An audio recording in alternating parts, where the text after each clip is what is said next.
Some of the good decisions you've made, the good things you've made. If we focus on the good decisions, we create good vibrations that attract good results into our lives.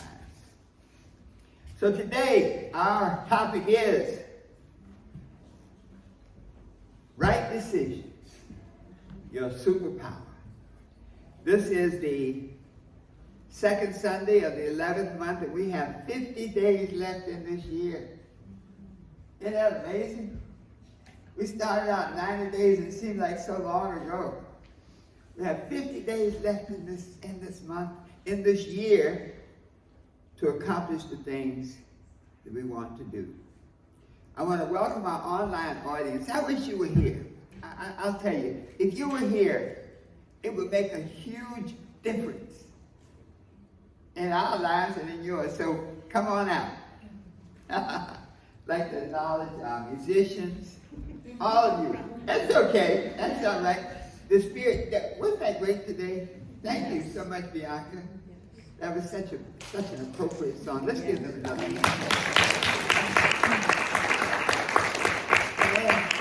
You know, the time we're sitting on the front, you can never see the visitors. So where are our visitors today?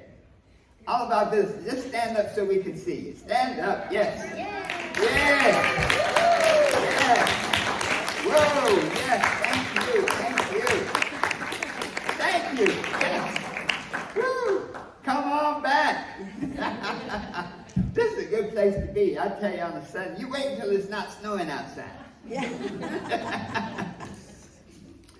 I like to get our minds conditioned to moving forward, and so we do affirmations, we do call and response, and so I'm going to make a short one today. Let's do an affirmation, and then we'll use that to tag into our call and response. So the first affirmation, I feel great today. I feel great today. How do you feel? Great. Woo, okay. Let's do a look together. Well, I'll say it and then we repeat. I look beautiful today. Together. I look beautiful today. Let's do it one more time with the wiggle. I look beautiful today. You got it. I look beautiful. Yes. How do you feel? Beautiful. Today. Woo. Now, how about this? I feel love today. Together.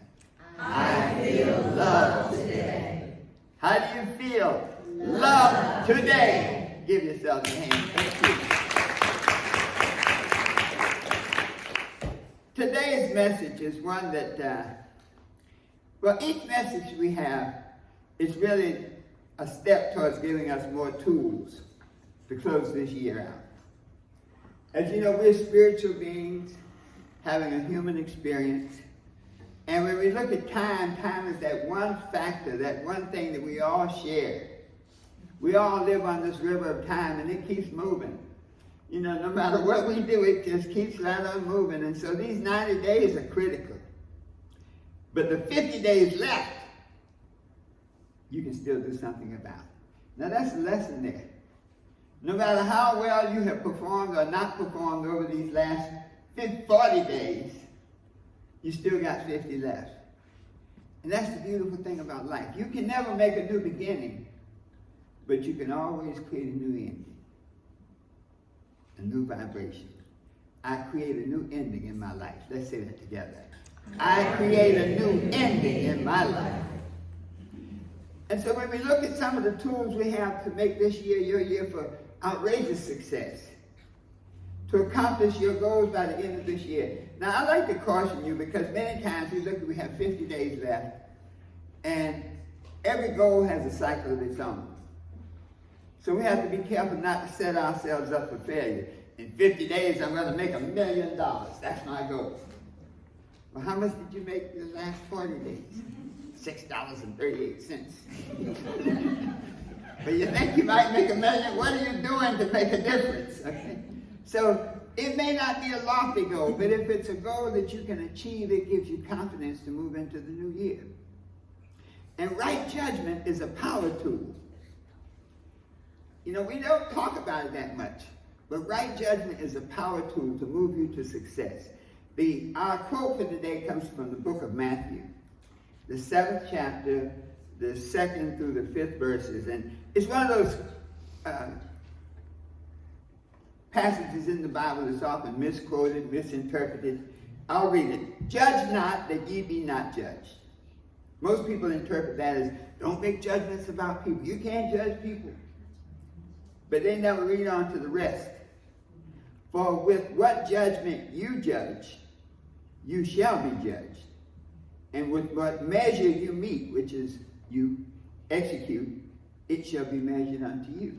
So what it's saying is, you can judge, but however you judge, it's coming back at you. It's almost like another type of karma. So when you judge people in a negative way, that's a negative vibration.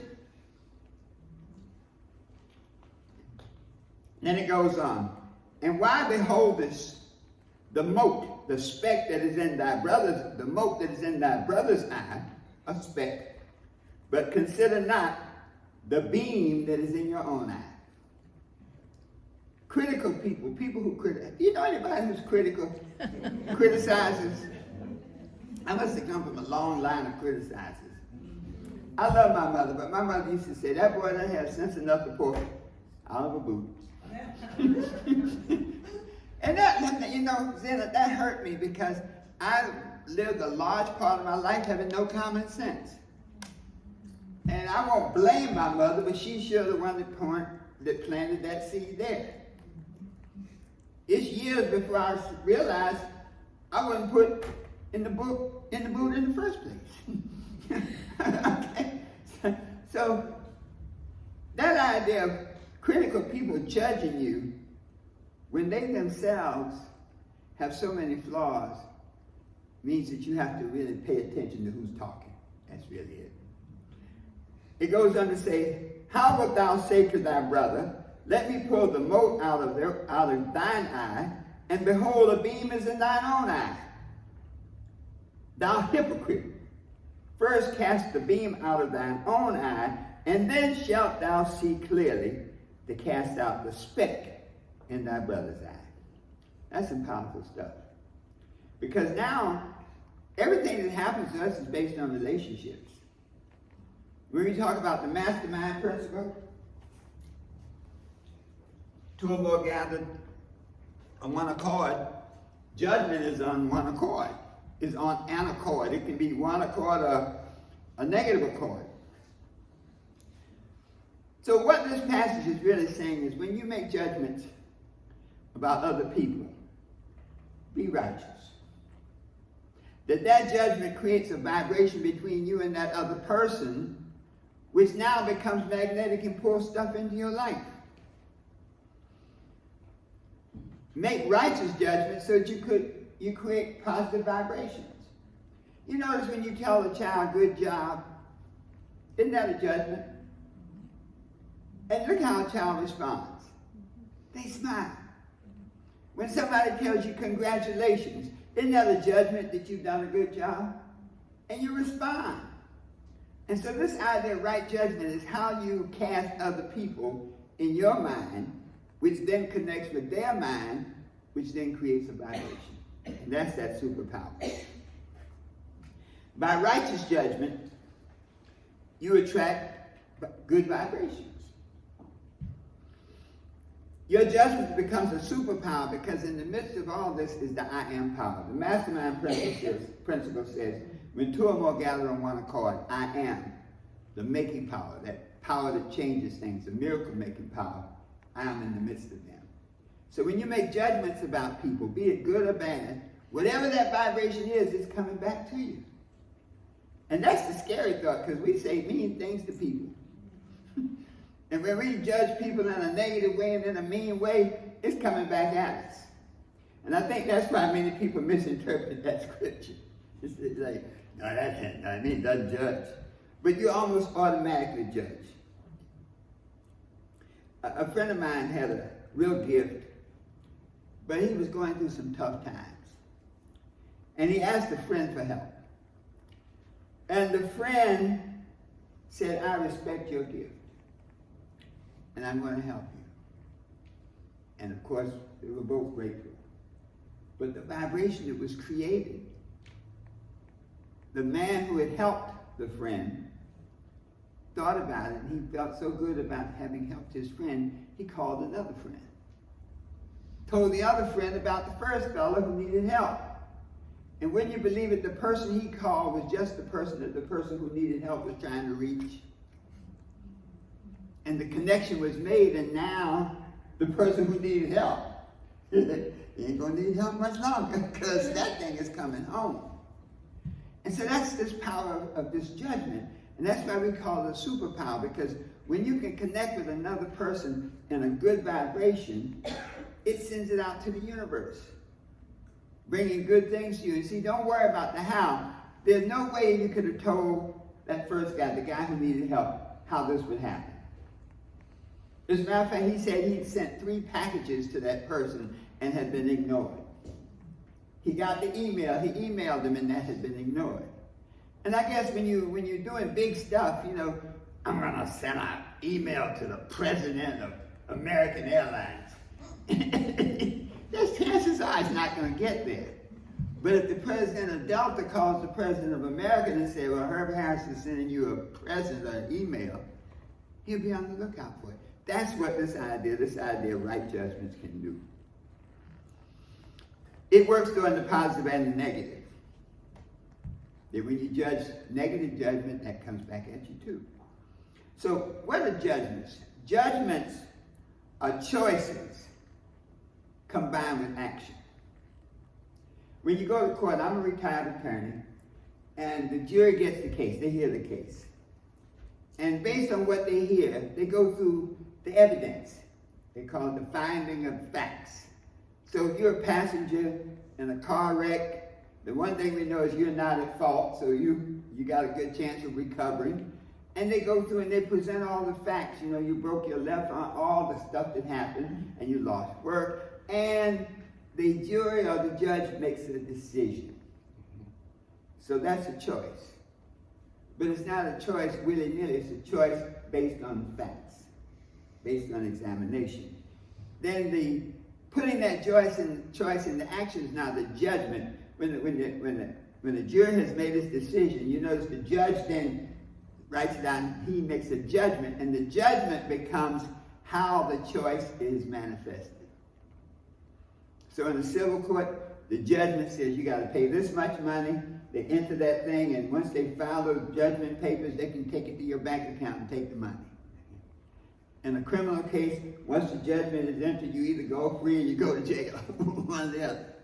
But the judgment is execution of a choice. So when you make this, and a choice is a thought. So all of this stuff creates vibrations. That's what I want to get, that whenever you think something about somebody else, you create a vibration. And that vibration has a mastermind aspect to it, but it also has a karma or karmic aspect. So judge righteous judgment means to, when you talk about other people, when you relate to other people, do good judgment, see the good in them, and relate to the good in them. That creates a vibration that brings back good to you. Do you want good to come to you? Yes. Let's try that again. Do you want good to come to you? Yes. So, how do you do this? I think that's how you make right judgment. One thing is a key to look at there are 2 kinds of judgments basically in the spiritual realm. There's that what they call divine judgment. And when we look in the book of Revelation, that's divine judgment. And basically divine judgment is really somebody's interpretation of where the world is going. Now, if somebody look at the world right now and say, where's the world going? Then you think of the book of Revelation, you say, I think they might be right. It's fire and brimstone, and you can see the bombs falling. But on the other hand, a person can look at what's going on right now and say, man, there's a great opportunity for growth. There's a great opportunity for change. Like when you come to this church, you notice you walk in here, you have a good vibration. We have no sinners here. No sinners. Because everybody here is focusing on the good. You know, you may or may not have done what, but when you walk in here, the vibration just lifts you up. So that divine judgment is like somebody's interpretation of what the world vibration is about. But the real, most powerful judgment is the personal judgment, the judgment you have. And what Judgment Day represents on a personal level, Judgment Day is when your thoughts, emotions, habits, and relationships manifest in your life. So if you've been hanging out with the wrong people, doing the wrong things, having negative feelings, and talking bad, what's going to manifest? Something congruent with that. And so Judgment Day is whenever our thoughts, emotions, habits, and relationships manifest. And so this is why we have to live good lives. Because whatever we think is going to happen, the first law of success, a mind shall have whatsoever it thinks in its heart. Doesn't matter whether it's a good thought or a bad thought. It's going to manifest. We look at ourselves sometimes and we base judgments about ourselves on all of our past failures. We base judgments on ourselves about all the stuff that did not work. Every bad relationship you've ever had. Every failed business you've ever had. And when that's your frame of reference, guess what? You create a vibration to get more of it. So let us learn how to make right judgment, because then we have the ability to create in our lives a positive vibration and a good life. Number one, be clear on who you are. We always talk about who and me. But who are you referring to? The first judgment is to make right judgment about yourself. You must be in a harmonic relationship with yourself to make right judgments about other people. If you're not in a harmonic relationship, and what's a harmonic relationship? It means you feel good about yourself. It means you have a positive self-image, good, positive self-esteem, that you're happy with where you are. If you have unresolved issues and biases and past traumas and negative emotions, these are integrated in with your being, and they now cause you to make bad decisions. So make right judgment about yourself first, and this is the challenge. The Bible makes it clear, thou hypocrite, first cast the beam out of your own eye, and then you'll see clearly to cast the speck out of your brother's eye. So to really be effective in using right judgment, we have to do some self-analysis. Look in that mirror. Look in the mirror of your consciousness so you can see the real you. Whew. Sometimes when you look at that mirror, who's there? You might not like it. There might be some stuff there from prior hurts that every time you look in the mirror, all you see is that same old hurt, and all you think that everybody who comes into your life is going to hurt you. It may be some look in that mirror and you see prior traumas. And all you ever do the rest of your life is perpetrate trauma on other people. You have to have a vision of yourself that's compatible with where you want to go. Don't let your present circumstances dictate the vision you have of yourself. See, that's where we get stuck. We look at our present situation. I'm broke, I'm unhappy, I'm homeless. So how am I going to think about prosperity and abundance? But this is the power of choice. This is the power. If we're able to see beyond our condition to our potential, we can change everything in our lives. I love that analogy. You know, we are like a ship on the river of time. And as a ship, we have four elements. We have a sail. And the sail represents your attitude. If you can imagine, one of my favorite places to eat, right around the corner from Alan and Douglas's house, is the Cape Fear River, right there at Elijah's. That's my spot. If you ever, when you go there, you'll see me. They have a special table. Okay? And the reason is because I can see the river. It sits up, and I love to watch the river. And as you watch the river, it's like the river of time. You're a boat on that river of time. You have a sail. And the sail can push you to your goals or from your goals. The sails represent your attitude. And once again, your attitude is a judgment. It's a choice on how you relate to the winds of life. You can choose to see the wind as something that's going to knock you over and run, or you can choose to say, if I just adjust my attitude, the same wind that will blow me over will push me closer to my goals. A choice. You have a choice about your crew. Woo! That's really where the problem comes. Because you have something called family. And your family always think they're automatically on the ship. Just because we're related, you think you're on my ship. But there's some family members that's like, maybe I can't throw them off the ship, but I can sure restrict their movements. We got a job for you down in the belly of the ship. And when they go down, lock the door. But your crew are the people you permit to come into your life, and that's a judgment.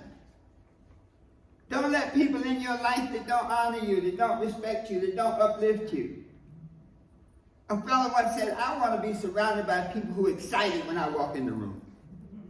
You know how many people really like you and you walk in and brother, you just feel so good. They go like, oh man, Lisa's here, woo. Fran just walked in. If you ever go down Front Street, you see Fran walking down. And she doesn't really walk, she skips. Skipping down Front Street. You go like, wow, I'm glad to see her. And people judge their lives based on you. But when I worked in New York, every morning, one of my constraints of life is to be able to walk to work. I never wanted to have to take a train or drive to work. That wouldn't work here in Wilmington, but I always wanted to walk to work. And so I lived on 123rd, I worked on 125th, and I'd walk to work. And I'd be skipping to work, and I'd walk in, and they had an elevator operator. I just dated myself. I know young people, y'all know nothing about elevator operators. But there was a time, every elevator had an operator. Okay? And the elevator operator, I go, good morning, how are you? I'm great today. One day, I don't know what happened in my life, but I was not great. And I got on the elevator. I said, good morning, Mr. Harris. Yeah. I got on. So later that day, he said, man, you messed me up. I said, what did I do? He said, you're always coming pumped up, and I gave my day based on once you come in, I feel better. You come in with your head down now, I felt like, oh, what a terrible day. But see, that's the impact you have on people. So the crew you let on your ship is critical. Don't let anybody on that's not excited about you. Then you have the engine. The engine is your desire. And I make this point because judgment and desire go together. In other words, you have judgment about something you desire. When you judge another person, it's something you desire about them, to know about them, to understand about them. And so the choices about your desire are critical. Desire good things. When you desire good things, now that gives your ship a whole other motivation. And then you have the rudder, which is your value system. Good values. Positive values. So based on this, when we say right judgment about yourself, have positive thoughts, positive uplifting emotions, good habits that honor you, and surround yourself with people who love you. Now when you can do that, you got it all. I surround myself with people who love me. Let's say that together. I surround myself with people who love me. Now, when you look at that mirror, that gives you an idea of what you have to do to fix. And so as much as you can see about what you need to change yourself, do that so that you can now properly make judgment. The second key to making right judgment is to be mindful. Mindful is like a airy-fairy way of saying, pay attention.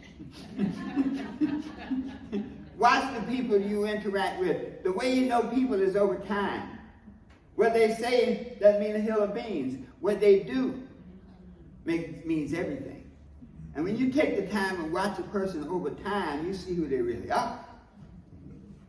So be mindful and be attentive and intentive.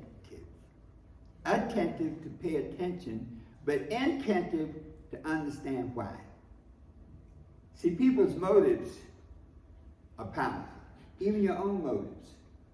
When you look at your why in life, why you do certain things, why you have certain relationships, why you want certain goals, that why is inside.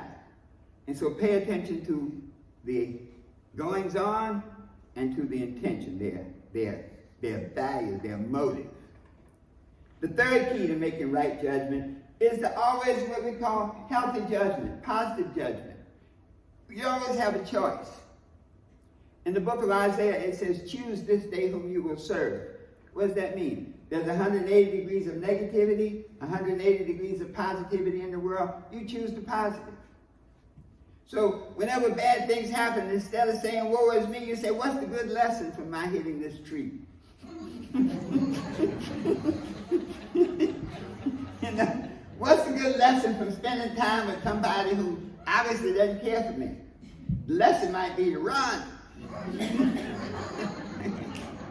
But when you always approach stuff from a positive perspective, that's that yin-yang aspect. There's always good and bad in everything, but you choose how you see it. So choose good. So that any judgment you make is not based on your bias, but it's based on what you see and what you feel. And the fourth key is this. Learn to benefit from the judgment of other people. Now this is a good one. We go through life doing one of two things. We either win or we learn. Some people say there's success and failure. There's no failure. I'm a Thomas Edison person. Thomas Edison said, when the guy said, you failed to identify this filament over 300 times, he says, no, I have successfully identified 3,000 ways that will not work. That's right. Tommy, you know that, right? As a chemist, you eventually figure that out. Yeah, you keep working at it. So the idea of using other people's judgments means that this idea of wins and lessons doesn't have to be your wins and lessons. Look at other people. See how they handled it. Then you can really learn how to use right judgment. I have to caution you, though, be careful who you look at. You want to look at people who are wise. And wisdom you don't determine in an instance. Wisdom, people you've seen over the years. You want to look at people who are grateful. That's the key. Whenever a person is grateful, that shows they have an understanding of cause and effect. And you want to look at people with integrity. Don't follow a thief. All you know is learn how to do is steal. So these four things can help guide you now to make right judgment. So let's wrap up. Woo! Was this good? Y'all all right today? Yeah. Well, can you see how right judgment can be a superpower? How you can create a vibration by doing good with other people that can change your life? So, judgment is an awesome superpower. It's a superpower you can use to achieve your goals this year. So when you leave here, look at what you can do over the next 50 days to use right judgment to achieve your victory. Right judgment about yourself. Look in the mirror of your being.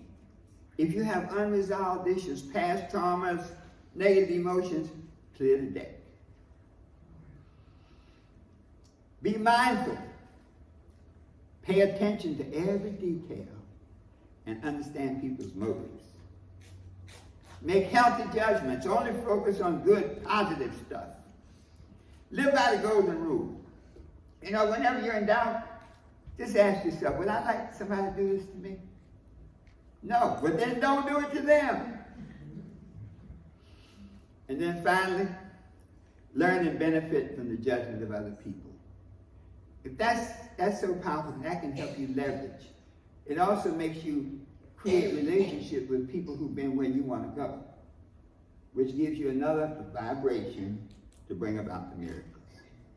So let's stand and close out. This lesson went a little bit longer than I wanted it to. I got carried away. It's your fault. I had so much fun with you all. It's like, man, it's a good thing I wouldn't give. In the old days, I give a lecture that went so long, people were like, they go to sleep, wake up, still be saying amen. All right, let's close out our affirmation. I make right judgment about myself. I make right judgment about myself. I am mindful and intentional about all I do. I am mindful and intentional about all I do. I make positive, healthy judgments. I make positive, healthy judgments. I learn from others who are wise, grateful, and have integrity. I learn from others who are wise, grateful, and have integrity. Always knowing that the best is yet to come. Give yourselves a hand.